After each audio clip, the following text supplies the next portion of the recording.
El padre Arturo presenta una reliquia sagrada al Papa. Lo que ocurre a continuación deja al Vaticano profundamente impactado. El Papa tomó entre sus manos el cáliz de plata con una delicadeza reverente, como si al tocarlo percibiera algo más que un objeto antiguo. Sus dedos, acostumbrados a bendecir y sostener símbolos sagrados, se detuvieron un instante sobre las inscripciones casi borradas que recorrían la base del cáliz. Luego, levantó la vista.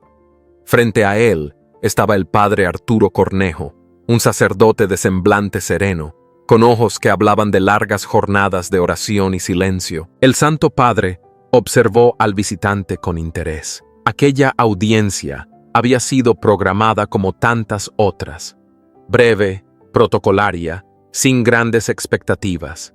Sin embargo, algo en aquel sacerdote, en su modo de hablar pausado, en su mirada limpia y en la forma en que sostenía su fe, le hizo cambiar el curso de los minutos. Hizo un leve gesto con la mano. El secretario entendió de inmediato que la reunión continuaría. «Este cáliz fue hallado durante la restauración de la cripta de nuestra parroquia», explicó el padre Arturo con voz baja pero firme. «Junto a él, descubrimos documentos antiguos, sellados y escritos en latín. Por su contenido, creemos que perteneció a San Cipriano, mártir de la antigua Cartago». El Papa no respondió de inmediato. Volvió su atención al cáliz. No era su apariencia lo que lo conmovía, sino la sensación, difícil de describir, que le provocaba tenerlo en las manos. Como si una historia dormida durante siglos comenzara a susurrar al presente. Le pidió al padre Arturo que le relatara toda la historia. El sacerdote obedeció sin prisa, con palabras claras y sin adornos. Contó cómo, en el pequeño pueblo de San Rafael de las Montañas, enclavado entre colinas polvorientas del norte de México, una tormenta obligó a cerrar temporalmente la iglesia parroquial. Aprovecharon entonces para reparar los cimientos y restaurar la cripta subterránea, cubierta de polvo y telarañas, que llevaba décadas cerrada. Fue allí donde, tras desmontar una vieja losa, apareció una cavidad secreta. Dentro, un cofre de madera oscura resguardaba el cáliz y una serie de pergaminos frágiles por el tiempo. Durante 3 años, continuó el padre Arturo, me dediqué a estudiar el contenido de aquellos documentos. Consulté arqueólogos especializados en la iglesia primitiva, recurrí a análisis de carbono y pedí la opinión de teólogos y lingüistas. Ningún paso fue dado sin oración y sin el debido rigor. El Papa asintió en silencio. Escuchaba con atención, sin interrumpir. Reconocía en el relato de aquel hombre una mezcla rara, humildad y sabiduría, fe y método. El tipo de virtud que no busca protagonismo, sino verdad. ¿Y por qué decidió traerlo usted mismo?, preguntó el pontífice. Porque no es una reliquia más, respondió el padre Arturo. Si verdaderamente perteneció a San Cipriano, no puede ser tratada como un objeto de museo. Él entregó su vida por los enfermos durante la peste en Cartago. Sentí que debía venir personalmente, sin anuncios ni intermediarios, no por mí, sino por el significado que esto puede tener para la iglesia. Durante un momento, reinó el silencio en la sala. El Papa sostenía el cáliz sobre sus rodillas, mientras sus ojos se perdían en un pensamiento profundo. Luego habló, con la sencillez de quien está tomando una decisión fuera del protocolo. Mañana celebraremos una misa especial por los enfermos en la Basílica de San Pedro, dijo con voz suave, y deseo usar este cáliz durante la celebración, si usted no tiene objeción. Sería un honor, su santidad, respondió el padre Arturo. El cáliz ya no me pertenece, pertenece a la iglesia. La audiencia, prevista para 15 minutos, se había extendido por casi 1 hora. Cuando el padre Arturo se retiró, lo hizo sin aplausos ni cámaras. Solo con el pequeño maletín vacío en su mano y en su corazón, la certeza de haber cumplido una misión sagrada. En su sencilla habitación de huéspedes en el Vaticano, colocó sobre la mesa una fotografía enmarcada. La imagen de su parroquia rodeada de niños, ancianos y mujeres que, cada domingo, llenaban los bancos de madera. No había buscado este encuentro para él. Lo había hecho por ellos, por todos los que necesitaban recordar que la fe, aún en lo oculto, aún en lo pequeño, sigue siendo el principio de todo milagro. La mañana amaneció con una luz tenue que se colaba suavemente por los vitrales de la Basílica de San Pedro. Una multitud comenzó a congregarse desde temprano. Familias enteras, enfermos en sillas de ruedas, ancianos apoyados en bastones, madres con niños enfermos en brazos. Todos se acercaban con paso lento, algunos con fe firme, otros solo con la esperanza de encontrar consuelo en medio del sufrimiento. Entre ellos, sin llamar la atención, se encontraba el padre Arturo. Sentado en uno de los últimos bancos, vestido con su sotana negra sin adornos, observaba en silencio el mar de fieles que llenaba el templo. Había rechazado la invitación a concelebrar. No quería ocupar un lugar visible ni recibir honores. «Prefiero permanecer entre los fieles», había dicho la víspera. «He venido solo como portador de una historia que pertenece a todos». A unos pocos metros de él se hallaba la familia Rossi, llegados desde Milán después de un largo y silencioso viaje en tren. Paolo y María, los padres, sostenían con ternura la silla de ruedas donde descansaba su hijo Giovanni, un niño de 9 años, con ojos grandes y una sonrisa apagada por meses de tratamiento sin éxito. Diagnosticado con una enfermedad neurodegenerativa rara, Giovanni apenas podía mover los brazos. Sus piernas estaban inmóviles desde hacía meses. Los médicos no ofrecían esperanzas. «No buscamos milagros», había dicho Paolo con voz baja al entrar en la basílica. «Solo queríamos que Giovanni viera al Santo Padre y recibiera su bendición». María asentía en silencio, apretando la mano del niño con una fe silenciosa, de esas que no gritan, pero no se quiebran. La misa comenzó con la solemnidad propia de las celebraciones papales.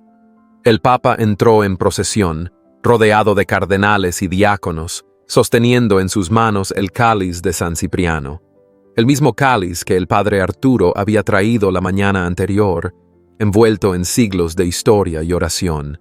La asamblea guardó un silencio reverente cuando el pontífice se detuvo frente al altar. Su homilía, pausada y sentida, habló del amor en tiempos de peste, del servicio silencioso de los santos, de la fe que no busca recompensas. «Hoy uso este cáliz que perteneció a un hombre que dio su vida por los enfermos», dijo, «y fue traído hasta aquí por un sacerdote que eligió permanecer en el anonimato». Su gesto nos recuerda que el verdadero servicio nace del amor, no del deseo de reconocimiento. El padre Arturo bajó la mirada, no se movió, no reaccionó, solo escuchaba y oraba en silencio. Llegó el momento de la comunión. Como en otras misas dedicadas a los enfermos, el Papa descendió del altar para acercarse a quienes ocupaban las primeras filas.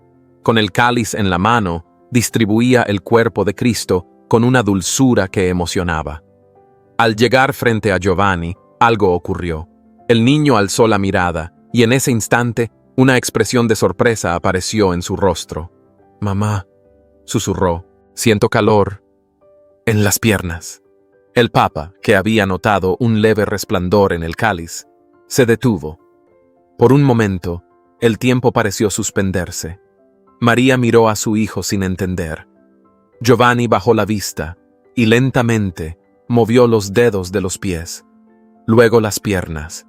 Después, apoyándose con esfuerzo en los brazos del padre, se puso de pie.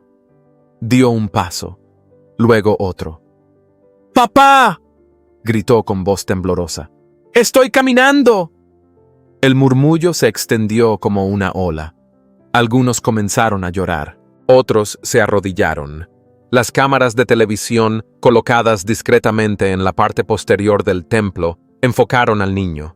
Un periodista no pudo evitar exclamar: «¡Esto es un milagro!». El padre Arturo, desde su banco al fondo, no se movía. Observaba la escena con los ojos abiertos de par en par, las manos apretadas sobre sus rodillas. No entendía lo que ocurría. No lo había buscado, no lo había pedido, pero allí estaba, ante sus ojos, lo imposible haciéndose visible. El Papa permaneció en silencio, mirando al niño y luego al cáliz.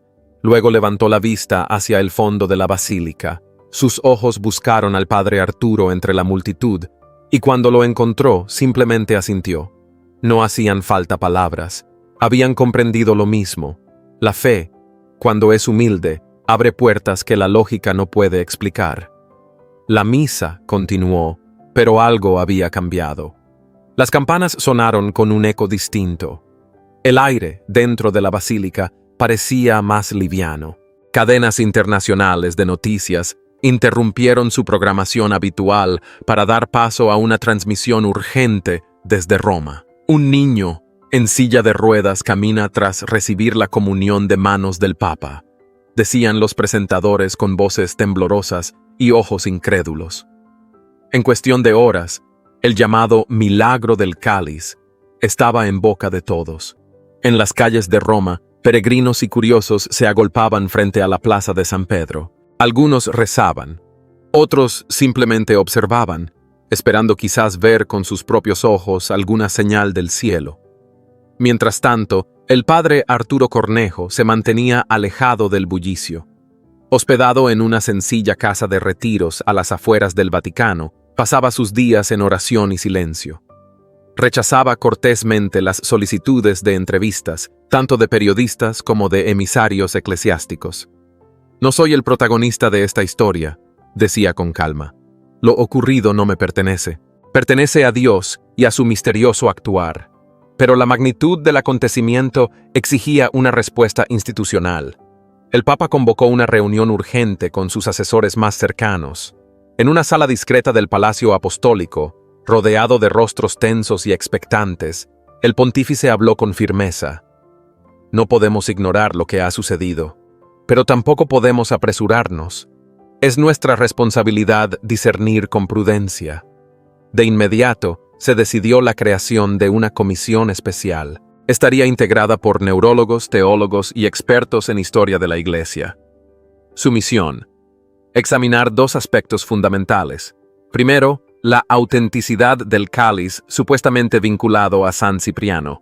Segundo, la naturaleza de la curación de Giovanni Rossi. Los trabajos de la comisión comenzaron sin demora. El doctor Alessio Conti, reconocido especialista en neurología infantil, fue designado como líder del equipo médico. Conocía de antemano el caso de Giovanni. Su diagnóstico era definitivo, explicó ante la comisión. Ningún tratamiento existente podía revertir su deterioro. A su lado, teólogos como Monseñor Vivaldi y la historiadora alemana doctora Elisabeth Krüger estudiaban los manuscritos hallados junto al cáliz.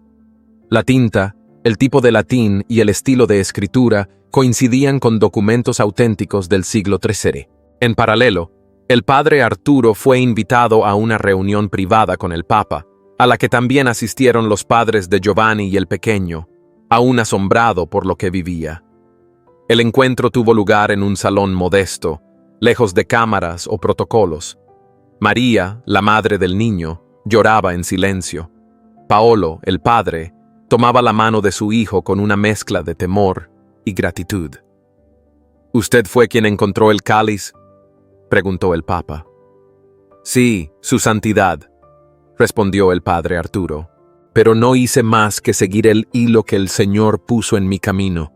Luego relató, con la misma calma de siempre, el hallazgo en la cripta, los estudios realizados, las consultas con expertos. No hubo exageraciones ni relatos grandilocuentes, solo hechos, humildes y ordenados. El Papa escuchaba con atención, percibía en ese hombre una fe sólida, libre de vanidades. «Su actitud nos enseña tanto como el milagro mismo», comentó el pontífice al finalizar la reunión. Días después, el primer informe médico fue presentado. Confirmaba que Giovanni había sido diagnosticado con una enfermedad degenerativa irreversible. Sin embargo, los nuevos exámenes mostraban un sistema nervioso completamente sano. No había explicación científica. «Es como si la enfermedad nunca hubiera estado allí», señaló el doctor Conti ante la comisión. Simultáneamente, los análisis históricos del cáliz y los documentos adjuntos fueron avalados por 3 especialistas internacionales independientes. Las pruebas de carbono 14 coincidían con la época de San Cipriano. Las inscripciones, aunque parcialmente erosionadas, revelaban fórmulas litúrgicas propias del siglo XIII. El Vaticano comenzaba, con cautela, a considerar la posibilidad de declarar el evento como un milagro reconocido oficialmente. En medio de la creciente atención mediática y las voces de entusiasmo que surgían dentro y fuera de la iglesia, el padre Arturo seguía fiel a su estilo. Cuando un grupo de obispos le propuso participar en un programa televisivo religioso para dar testimonio, respondió con serenidad: «El testimonio está en lo que pasó, no en mis palabras. Prefiero seguir sirviendo en silencio». Para muchos dentro del Vaticano, aquella postura resultaba desconcertante, pero para otros, especialmente quienes aún conservaban la esperanza en un cristianismo centrado en el servicio humilde, era un signo claro de autenticidad. Como diría días después un cardenal en voz baja, tal vez el milagro más grande no fue la curación de un niño, sino la presencia de un sacerdote que no busca nada para sí. La segunda audiencia con el Santo Padre no tuvo lugar en una sala oficial ni bajo la mirada de cardenales. Fue en una estancia sencilla, en el corazón del Palacio Apostólico, donde la luz entraba tenue por los vitrales y el silencio parecía proteger cada palabra. El Papa estaba solo, sin secretarios ni protocolo. Esperaba al padre Arturo de pie, con las manos cruzadas a la espalda, contemplando el cáliz que reposaba sobre una pequeña mesa de madera. «Padre Arturo», dijo al recibirlo con una sonrisa serena, «he leído cada línea del informe de la comisión, pero más allá de la ciencia y de los testimonios, hay algo en usted que me ha tocado profundamente». El sacerdote inclinó levemente la cabeza, sin decir palabra. Su fe discreta, su prudencia, su rechazo al protagonismo, son señales de un corazón formado en el servicio, no en la ambición, continuó el Papa.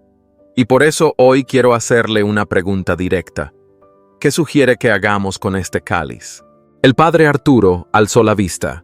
Sus ojos se posaron en el objeto que había traído desde su parroquia lejana, y luego respondió con voz suave: «Santo Padre, el cáliz no debe convertirse en una pieza de museo.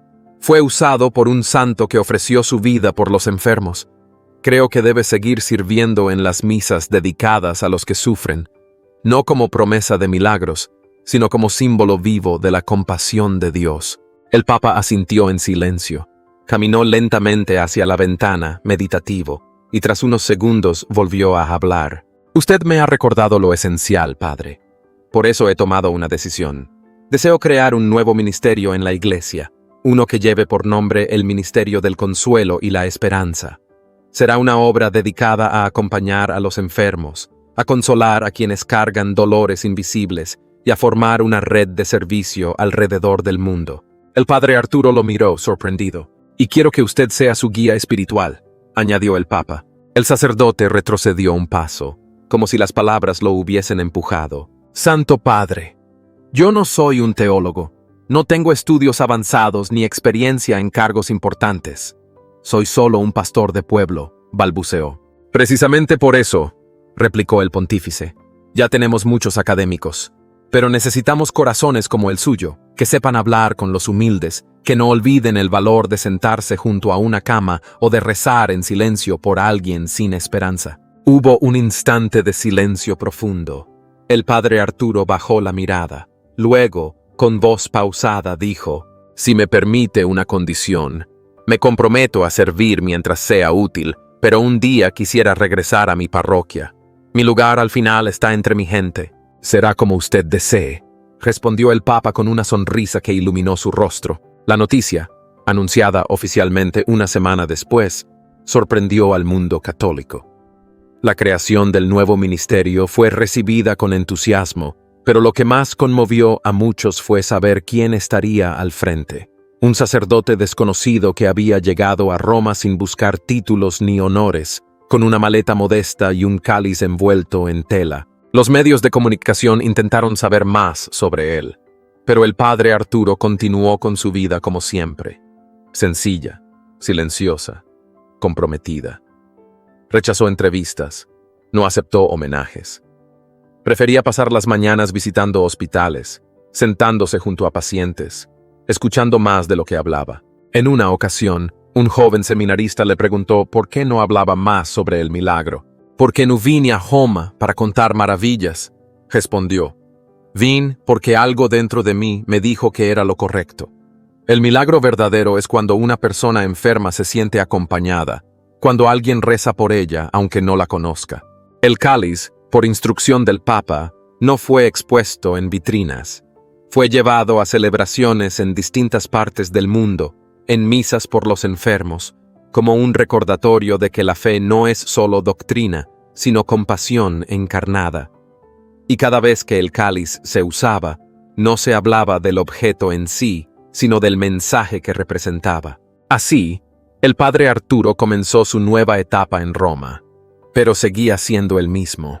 Caminaba por los pasillos del Vaticano con sandalias gastadas y una libreta de apuntes en la mano.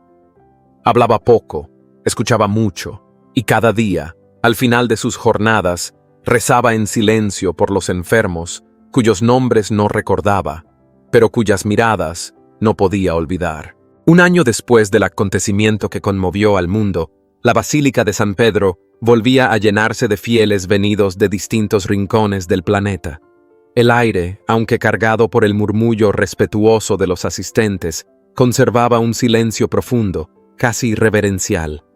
La celebración eucarística había sido convocada como una misa de acción de gracias, pero para muchos era también un acto de reconocimiento espiritual. En uno de los primeros bancos, discretamente acompañado por sus padres, se encontraba Giovanni Rossi, el mismo niño que, apenas 12 meses antes, había sorprendido a todos al ponerse de pie después de recibir la comunión con el cáliz de San Cipriano. A su lado, su madre María sostenía una pequeña vela encendida. Su rostro reflejaba gratitud silenciosa. Paolo, el padre, mantenía una mano sobre el hombro de su hijo, sin palabras, pero con los ojos húmedos. Detrás de ellos, otros enfermos aguardaban con esperanza, y junto a ellos, familias enteras que habían escuchado la historia y que buscaban, quizá, no un milagro, sino consuelo. El Papa entró en procesión, llevando una vez más el cáliz. Su caminar era pausado y su rostro sereno. En la homilía, luego de leer el Evangelio, su voz llenó la nave central con una mezcla de dulzura y firmeza. Muchos han venido aquí hoy para recordar lo que ocurrió aquel día, pero les digo, el verdadero milagro no fue únicamente la curación de un cuerpo. El milagro más grande fue el testimonio silencioso de fe y humildad que brotó del corazón de un sacerdote que nunca buscó aplausos, ni reconocimiento, ni poder. En un banco lateral, entre los concelebrantes, se encontraba el padre Arturo Cornejo. Su sotana era sencilla, sin bordados ni distinciones. No llevaba cruz pectoral ni medallas. Mantenía las manos entrelazadas y la cabeza baja, como si quisiera pasar desapercibido. Había rechazado sentarse cerca del altar. «Prefiero estar entre mis hermanos sacerdotes», había dicho con una sonrisa. Nadie insistió. Después de la misa, mientras los fieles comenzaban a salir lentamente de la basílica, una anciana, apoyada en un bastón de madera, se acercó a él con paso tembloroso.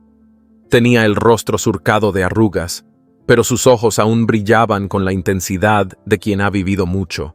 «Padre, ¿es usted el que trajo el cáliz milagroso?», preguntó con voz entrecortada. El sacerdote la miró con ternura. «Soy solamente un servidor de la iglesia, señora», respondió con dulzura. «El cáliz es un símbolo. Lo verdaderamente importante es lo que Dios decide hacer con nuestro corazón cuando nos abrimos a Él». La mujer asintió lentamente. «He venido buscando consuelo. Perdí a mi hija hace 2 años. Creí que el dolor se llevaría mi fe. Pero hoy, al verlo, al escucharlo hablar, sentí algo en el alma». «Tal vez ese sea el verdadero milagro, señora», murmuró el padre Arturo, antes de inclinarse para darle una bendición. A pesar de haber sido testigo de un hecho que desafiaba toda explicación médica, el padre Arturo nunca permitió que el fervor popular desdibujara el sentido profundo de aquel suceso. Siempre recordaba a quienes se le acercaban que la fe no se debe edificar sobre prodigios visibles, sino sobre la confianza constante en la presencia de Dios en lo cotidiano. No adoramos objetos, ni buscamos magia, solía decir. Los símbolos sagrados están para recordarnos que Dios actúa, pero lo hace en el silencio, en lo escondido, en lo que no se ve. Su actitud comenzó a llamar la atención de muchos dentro del Vaticano. Algunos cardenales, acostumbrados a los círculos de poder y a los discursos grandilocuentes, se sentían incómodos ante la sencillez inquebrantable de aquel sacerdote mexicano. Otros, en cambio, lo observaban con una mezcla de admiración y vergüenza. «Él no quiere nada», comentó una vez el cardenal Vescovi durante una reunión interna. «No quiere títulos, no quiere cargos, no quiere cámaras. Es desconcertante, pero profundamente inspirador». La figura del padre Arturo, sin proponérselo, se había convertido en un espejo para muchos dentro de la curia, un espejo que no deformaba, sino que devolvía con claridad la imagen de lo que el servicio cristiano debería ser: entrega, humildad y silencio. Esa tarde, mientras caminaba por los jardines del Vaticano, en dirección a la casa de retiros donde aún residía, Arturo elevó una breve oración en su corazón. No pedía más milagros, solo fuerza para seguir siendo fiel a lo sencillo, a lo que no brilla, a lo que no se aplaude. Habían transcurrido 2 años desde aquel primer encuentro en la sala privada del Vaticano. 2 años de servicio discreto, de trabajo silencioso, de acompañamiento constante a los enfermos desde una oficina sin adornos, pero con el corazón siempre disponible. Tal como lo había expresado desde un inicio, el padre Arturo pidió su relevo.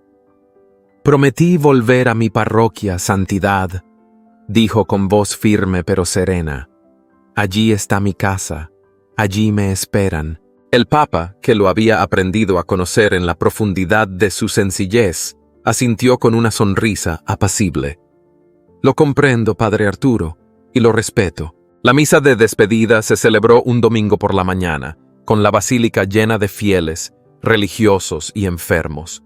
No hubo solemnidad excesiva ni discursos pomposos, solo un acto de gratitud. Al concluir la liturgia, el Papa se dirigió a la asamblea y reveló 2 gestos que conmovieron a todos los presentes. «Como símbolo de nuestro reconocimiento», dijo, «el padre Arturo llevará consigo una réplica exacta del cáliz de San Cipriano, no para ser guardada en una vitrina, sino para seguir siendo usada allí donde el dolor necesita esperanza». Un murmullo de emoción recorrió el templo. «Y además», continuó el pontífice, «se ha decidido establecer en su parroquia un centro de atención a los enfermos que llevará por nombre Esperanza de Cipriano. Será un lugar donde la fe y el cuidado se encuentren, donde la caridad no se proclame, sino que se viva». A la mañana siguiente, mientras Roma aún despertaba con la luz dorada de un nuevo día, ocurrió algo que no figuraba en ningún protocolo. El Papa llegó sin aviso previo a la humilde residencia donde el padre Arturo había vivido durante su estancia en el Vaticano. No lo acompañaban cardenales ni fotógrafos. Tampoco había cámaras ni incienso. Solo 2 hombres, frente a frente, en el umbral de una despedida.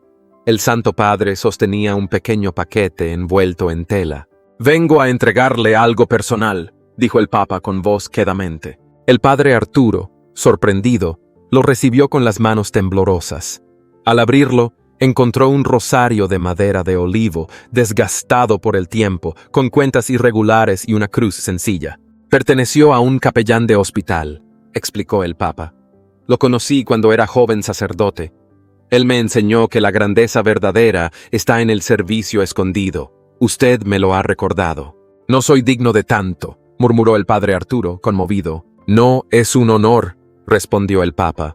«Es gratitud. Usted trajo a esta casa más que una reliquia. Trajo un ejemplo vivo del Evangelio». Esa tarde, el padre Arturo subió al avión que lo llevaría de regreso a México. Su equipaje era liviano: una sotana, algunos libros, la réplica del cáliz, el rosario de madera y una paz interior que no necesitaba palabras. No llevaba títulos ni medallas, solo la certeza de haber sido instrumento de algo que lo superaba. Al llegar a su parroquia, fue recibido con abrazos, lágrimas y canciones, pero él pidió que no se hicieran homenajes. «Volvamos a lo esencial», dijo. Y al día siguiente, celebró su primera misa como antes, de pie frente a un altar sencillo, rodeado de rostros conocidos, con el corazón lleno de gratitud. El nuevo centro de salud, todavía en construcción, ya despertaba esperanza entre los habitantes del pueblo. Algunos lo llamaban el milagro de la montaña, pero Arturo corregía con paciencia. No es un milagro, es el fruto de la fe y del trabajo compartido. En sus homilías, retomó una y otra vez el mismo mensaje: no busquen lo extraordinario, busquen servir, porque el mayor milagro no es caminar de nuevo, sino no dejar de creer aun cuando no hay señales. El cáliz, ahora réplica exacta del original, se convirtió en un símbolo silencioso. No se veneraba como un talismán, sino que era utilizado en misas por los enfermos, en visitas a los hogares, en celebraciones donde la fe se cruzaba con el dolor y la esperanza. Los niños del pueblo empezaron a preguntar por él. ¿Es verdad que ese cáliz sanó a un niño en Roma? Arturo sonreía y respondía: fue Dios quien lo hizo. El cáliz solo fue un puente, como lo puede ser tu oración, tu abrazo, tu generosidad. Y así, sin pretensiones, el padre Arturo volvió a su lugar. Pero no era el mismo. Llevaba sobre sus hombros la huella de una misión cumplida. Y sobre todo, una certeza: que la fe, cuando se vive con humildad, no termina. Solo cambia de forma para seguir alumbrando en silencio. Gracias por acompañarnos hasta el final de esta historia. Al cerrar este capítulo, la imagen permanece viva: el Papa, en silencio, entregando un rosario de madera a un sacerdote que nunca pidió nada para sí, y el padre Arturo, con la cabeza inclinada, recibiendo ese gesto como quien acepta una misión más profunda que las palabras. Dos hombres distintos en origen y cargo, pero unidos por el mismo espíritu, el de Cristo que vino a servir, no a ser servido. Uno, pastor universal; el otro, pastor de una pequeña comunidad. Y sin embargo, en ese encuentro íntimo, sin cámaras ni títulos, resplandece lo que realmente importa: la fe que se vive con humildad, la iglesia que se arrodilla junto al que sufre, y el evangelio que se encarna en lo cotidiano. Si esta historia tocó tu corazón, si crees que el mundo necesita más ejemplos como el de Arturo y el Santo Padre, te invito a dejar tu comentario, compartir este video con alguien que necesite esperanza y suscribirte al canal. Aquí seguiremos compartiendo relatos que inspiran, que iluminan, que nos acercan a Dios a través de quienes caminan con Él en silencio. Hasta la próxima historia. Que el Señor te bendiga y te acompañe en cada paso.